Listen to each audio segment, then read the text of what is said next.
Yan guys, Sir Hens ulit.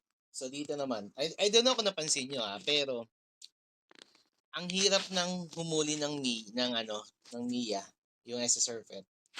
Nauubos na yung yung points ko tsaka gold. Di ko alam kung bakit. Pero kasi tinatsaga ko na kasi nga malapit na matapos.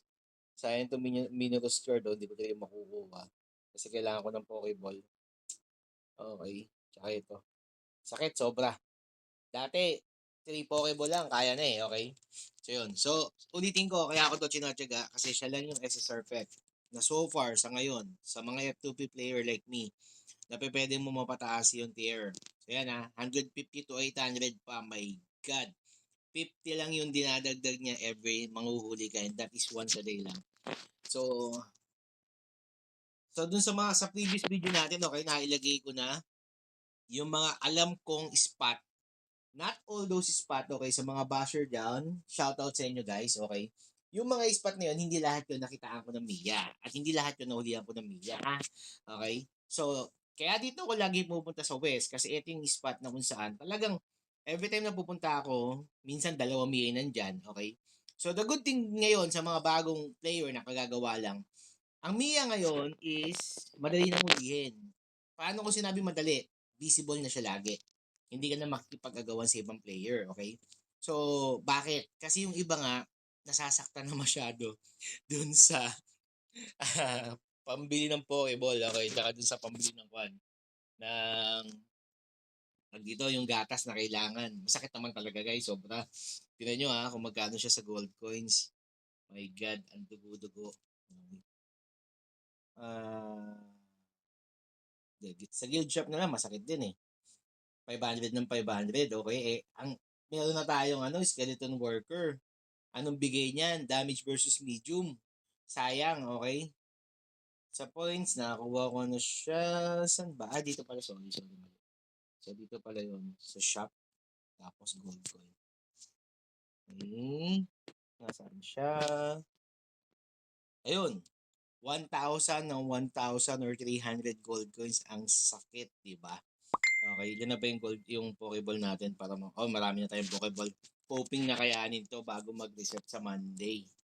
Okay, anong araw pa lang yun, anong petsa pa lang yun. Ayan, so majority ng nag-hunt dito is yan, P2P player. Okay, so shoutout sa iyo, Lods Aqua. So, kasi guys, ang ganda kasi ng bigay ng Mia kapag siya ay na-max out mo. Okay, so pag tumaas yung level niya. Kaya nga, ito, pinapataas ko talaga, sayang. Pag nag-tier 6 siya, tignan mo naman. Ayan So, create an 8-meter radius cut power black hole centered in the target for 5 seconds. Each second is stack up to 10 monster within the formation. Actually, masarap siya. Okay, kapag mag-hunt ka. Sobra, ang lakas ng bawas. Tsaka yung shield niya na Mia kapag sa PvP or kapag sa war, mamamatay mo na yung Mia bago ikaw Yung ganong part, okay? So, isi-shield ka niya. So, meron kasi siyang shield. So, may time ka pa para umiwas, etc. Okay? So, yun. So, kaya minamax out ko siya kahit na masakit sa bulsa. Okay? So, sa mga gusto lang manghuli for the sake na ano nyo yung collection, kahit isang beses lang yan, huli kayo. So, yun nga. Timing lang. Pag madaling araw, minsan 2 Mia nandito. Yan. So, abang-abang lang ako dito. Tapos, manghuli tayo Mia. Okay? So yun, so ulitin ko, ito yung spot na favorite ko kasi dito konti lang yung ito, laging may Mia.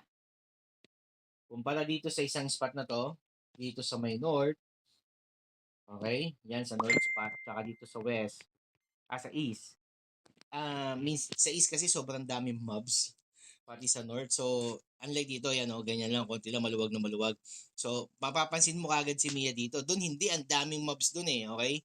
Sa gabal kapag nagbabato ka ng Pokemon. Kasi tingnan mo naman, tutok na tutok kapag nag-Pokeball ka, di ka man lang makapag zoom, di mo siya ma-zoom, di ba? So minsan, ang likod pa naman ng Mia minsan, ang hirap tuloy niyang batuhin. Okay? So sayang sa Pokeball minsan o kaya kasayang sa gatas. Yun. So, yan guys, okay? So, panoorin niyo na lang yung video para dun sa mga nagtatanong regarding sa map. Pero yun nga, if tatanungin niyo ako, highly recommended, itong spot pa rin na to. Sa west spot. Sa west, Jeffren. Itong west spot na to, dito pa rin talaga ako. Okay, ito yung pinaka-bet ko na location. Okay, so yan. So, thank you for watching. So, kindly share, follow, subscribe dun sa mga newbie, okay, na friendly nyo or kakilala nyo para na sa ganun, matulungan din natin sila paano lumakas. Guys, newbie lang ako ulitin ko sa mga veterans dyan na nambabash. Thank you for feedback kasi nakakatulong sa amin yung mga newbie. Okay? So yan. So thank you guys. Dito yung isang spot ng Mia. Okay? Ito. Sa may tulay. Punta ka So nasa dito. west area tayo, Jeffrey West tayo. So dito may Mia din dito. Sorry. Lipat-lipat ka lang ng channel pag wala. Ko yan. Okay?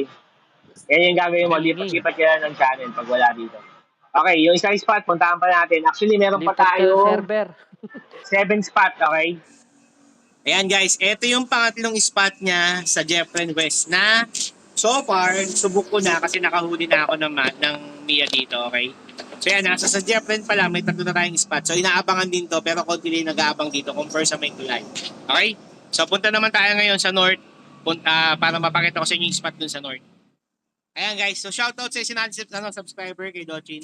Sabi niya, meron din daw ditong Mia, okay, dito sa west na to, Jeffrey West na to. Pero, never pa akong nakahuli ng Mia sa spot na to. Okay? So yan, so malay nyo, okay, may makita kayo dito. So punta na ako ng North Jeffrey. Okay. Sa North Jeffrey, yan. Make sure na talagang dito kayo sa may tulay na to pipinduta kasi pag dito kayo sa part ng tulay na to, ayan, nag-tell ako. Okay. Pag dito kayo sa isang part ng tulay, dito sa part na to, dyan na kayo nag-tele. Okay. Wala dyan yung Mia, di nyo mahabangan dyan. Actually, nung dati, nung wala pa nagtuturo sa akin, dito ako nag-aabang lagi sa part na to. Hindi pala dyan, okay? Hindi pala dito yung Mia. Andito pala siya talaga sa pinakataas na tulay. Okay, whether west tsaka north yung may ganyan, extension na bridge, okay? Sa east, wala. Okay? So, ayan, pupunta tayo doon ngayon. So, ito yung first spot ng Mia sa Jeffrey North. Okay? Yan pupuntahan natin. So, yan, nakaturo na tayo doon. Doon tayo pupunta. So, dyan lumalabas yung Mia dyan. Yung dalawang spot pa dito sa North, yun yung pupuntahan natin later. But for now, dito muna tayo. Okay? So, yan. So, sabi ko nga, lipat-lipat ka lang ng channel pag wala. Okay? So kapag wala dito si Mia, lipat-lipat ka lang ng channel. Okay, pero nakita nyo, diba, mas konti yung tao dito kasi actually, sobrang pihiran lumabas yung Mia dito eh. Nakailang beses na ako nag-fail sa pagkuha ng Mia dito kaya ayaw ko talaga dito sa North. Okay? So sa iba na swerte dito sa North side, okay? So congrats sa inyo mga Lodi. So dito sa spot na to, minsan lumalabas yung Mia. Ba't sinabi ko minsan? Kasi isang beses ko lang siya nakita dito, okay? Tsaka yun na nga, sobrang dalang. Kaya ayoko dito sa part na to ng north, okay? So ito siya ha, yung part na yan. So ayoko dyan sa part na yan. Mas gusto ko talaga yung west. Pero punta pa natin yung isa pang spot, okay? Tsaka masyadong malawak kasi itong north kumpara sa spot natin sa west, okay? So ito yung isang spot. Papunta tayo dun ngayon. Okay, so bawat spot, north, west, tsaka east, may tatlong spot dyan, including the bridge, kung saan mo pwedeng mahuli si Mia. Okay, so sa case natin, kung makikita nyo yung Mia natin, siya ay tier 5, tier 4 na, okay? So yan, malapit na tayong ito pala. Yan, 5 na tayo, malapit na tayo mag 6. Okay? Okay guys, so dito sa kahabaan na to, yung part na yan, dyan, nakita ko dito yung Mia. Okay, yan, dito sa part na to. Kaso ang problema kasi dito, ang daming mandragoga, okay? Mandragora. Okay. So masyado siyang marami dito. So ang issue minsan, okay, hindi siya pansinin dito sa part na to. Okay. So kaya hindi ko trip tong spot na to. Naka-cellphone tayo ngayon by the way. Okay? So punta na tayo sa east side. Okay, kasi para makita nyo rin doon. Okay, nasa east na tayo. Ito na yung Jeffrey East. Kung makikita nyo, wala itong extension bridge. So, kung ano yung mismong tulay dito ng east, yan na mismo yon. Dito ka na manghuhuli ng Mia sa spot na to. Okay, so puntahan natin yung dalawang spot pa dito sa east. Okay guys, so ito yung isang spot sa east. Okay, yung part na yan. Ito, nakita ko din si Mia dito isang beses. Okay, pero ba't isang beses? Kasi ang tagal niya lumabas. Mas madalas pa yung pag sa north tsaka sa may east, mas nakikita ko pa yung Mia sa may bandang bridge. Okay, tsaka yun, hindi siya pansinin kasi maraming mobs. Okay, so punta natin yung second spot niya dito sa may east para tayo ay End na. Okay? Okay, so dito sa spot na to, tsaka doon sa may bandang taas niya, okay, nakita namin si Mia dito.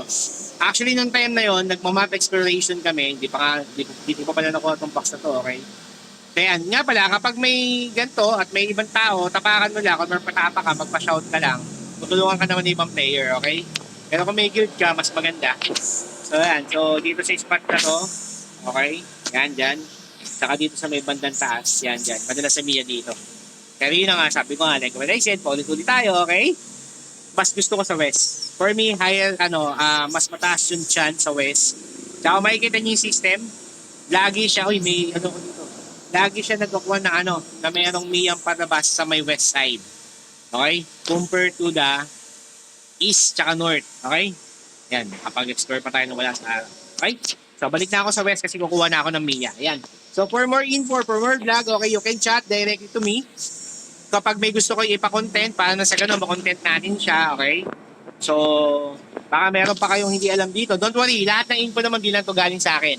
Galing din to sa mga ka-guild natin. Shoutout sa inyo, okay, sa guild leader natin, kay Timonyo, kay Meow, kay Sinos, kay Ludrox, kay Dochin, kay Shawarma, kay Kibian, lalong-lalo na yan, maraming alam yan. Kasi talagang ex-flag na player yung mga yan, okay? So sila yung nagtuturo sa atin ng mga info. Okay? Kung ano yung mga dapat gawin, ganyan, hindi lang nila ma-vlog. Sa may mga TikTok channel, follow nyo kay Meow. Okay? Lalagay ko sa description below yung TikTok channel niya. Nag-livestream siya. Si Meow, tsaka si Shawarma, pati si Sinos. Okay? Ayan guys, thank you. So for my video, sa mga gusto nyo topic, chat lang kayo sa akin para sa ganun magawa natin siya ng content. Okay? Thank you.